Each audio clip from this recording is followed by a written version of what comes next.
और इस वक्त बड़ी खबर आ रही है तारापुर सीट से, जहां पर आरजेडी की बढ़त कम होती जा रही है। आरजेडी प्रत्याशी 481 वोटों से ही मात्र आगे चल रहे हैं।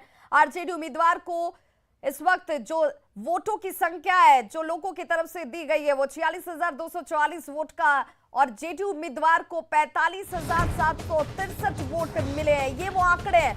17 राउंड की गिनती पूरी हो चुकी है, 12 राउंड की गिनती ही अब शेष बची है। 29 राउंड की गिनती होनी है, जिसमें 12 राउंड की गिनती ही अब मात्र होनी बाकी है। और अंतर धीरे धीरे आरजेडी कैंडिडेट का यहां कम होता हुआ आपको बताते चलें कि इस वक्त जो ये संख्या है वो 481 वोटों तक आकर सिमट चुकी है, और अब ये अंतर धीरे धीरे कम होता जा रहा है। इस वक्त आपके सामने लेटेस्ट जानकारी आरजेडी उम्मीदवार से जुड़ी हुई, जिसमें 46,240 वोट आरजेडी कैंडिडेट को अब तक हासिल हुए हैं। वहीं जेडीयू उम्मीदवार को 45,763 वोट हासिल हुए हैं। 17 राउंड की गिनती जो है वो पूरी हो चुकी है, 12 राउंड की गिनती ही अभी होनी सिर्फ बची हुई है। और अब ये जो आंकड़ा है अंतर का, जो नंबर्स के साथ आपके सामने इस वक्त टीवी स्क्रीन पर है, वो 481 का। बताते चलें कि तारापुर विधानसभा चुनाव परिणाम के मद्देनजर 17वें राउंड की गिनती के बाद कांग्रेस को 1,896 मत मिले हैं। वहीं लोजपा रामविलास गुट की तरफ से जो पार्टी उम्मीदवार चुनावी मैदान में उन्हें 3,580, प्लुरल्स पार्टी के उम्मीदवार को 513। और ये संख्या देखिए, इस वक्त जिनके बीच कांटे की टक्कर मानी जा रही थी तारापुर जगह पर, जहां आरजेडी कैंडिडेट सिर्फ 481 वोटों के अंतर से ही आगे चल रहे हैं।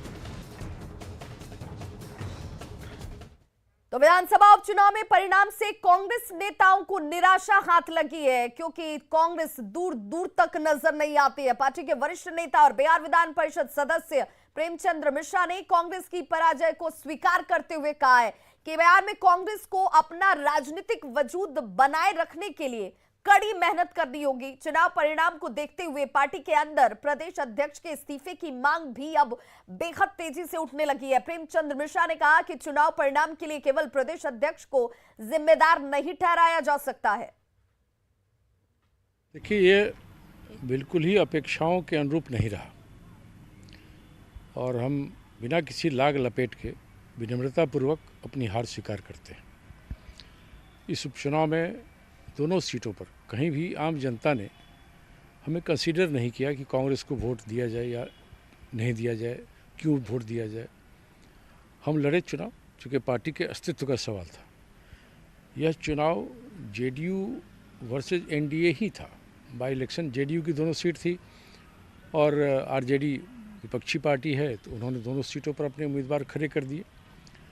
लेकिन जिस तरह से आरजेडी ने कांग्रेस को इग्नोर करके अपना उम्मीदवार दिया था, तो हमारे पास लड़ने के अलावा और कोई विकल्प नहीं था।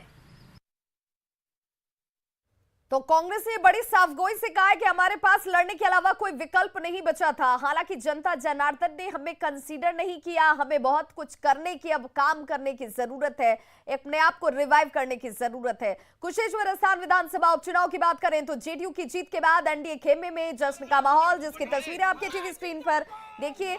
होली नहीं है अभी, लेकिन दिवाली, छठ और धनतेरस आज का दिन, जिन सबके लिए जश्न की तस्वीरें आपके सामने, और इनके लिए ये दिवाली जरूर बड़ी खुशी के साथ आई है।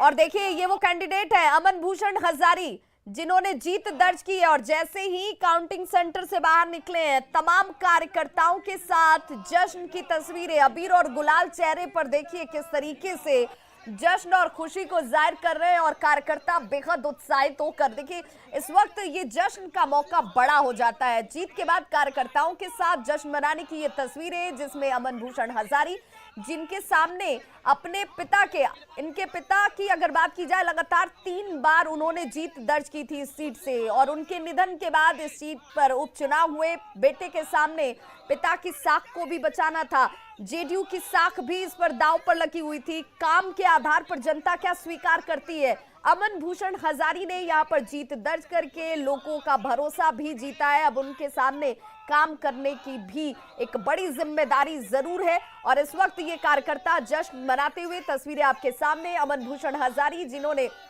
यहां पर एक बड़े मार्जिन के साथ जीत दर्ज की है। गणेश भारती, आरजेडी के गणेश भारती को उन्होंने शिकस्त दी है। कांग्रेस के अतिरेक कुमार को 5602 वोट ही यहां पर मिल पाए। जहां पर वो फाइट देने की बात कर रहे थे, वो तीसरे स्थान पर घसक कर चले जाते हैं और यहां पर अमन भूषण हजारी ने बड़े मार्जिन से जीत दर्ज कर ली है। अब यही जश्न की तस्वीरें देखने के लिए तारापुर में इस वक्त इंतजार किया जा रहा है कि जनता ने यहां किसे विजयश्री दिया, लेकिन कुशेश्वर स्थान सीट पर तस्वीर साफ हो चुकी है। अमन भूषण हजारी ने ये सीट जीत ली है। इस जीत के साथ अब ये जश्न की तस्वीरें हैं जिन्होंने इनकी दिवाली को रंगीन कर दिया है। दिवाली से पहले जश्न की ये तस्वीरें देखिए। खेला का क्या आपने क्या कर रहे हैं? अरे विकास का खेला होगा, ठीक है, और विकास हमारे माननीय मुख्यमंत्री जी ने किया है, उनके वजह से हम इस जीत को जनता विश्वास किया है और हम जीते हैं। जो कितनी उम्मीद थी अमन जी, कितनी उम्मीद? 100%।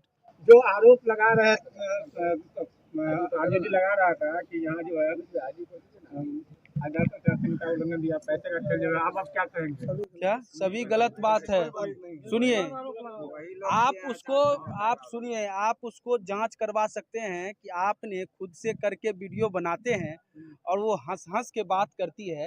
भाई 12 बजे रात में कौन महिला को पैसा देने के लिए उठी? क्यों उठी है पैसा देने के लिए? आप वीडियो कब बना रहे थे, कब गए देखने के लिए? उसका कुछ सबूत होगा ना, आप बना के भेज दीजिएगा, वो तो सभी आदमी देखे, हमको जाने। हमारे माँ बाप का बहुत आशीर्वाद है, जिस जीत का श्रेय तो इस जीत का श्रेय जो है यहाँ की जनता को जाता है। कुशेश्वर स्थान विधानसभा लगातार तीसरी बार जीत हासिल करने वाले जेडीयू विधायक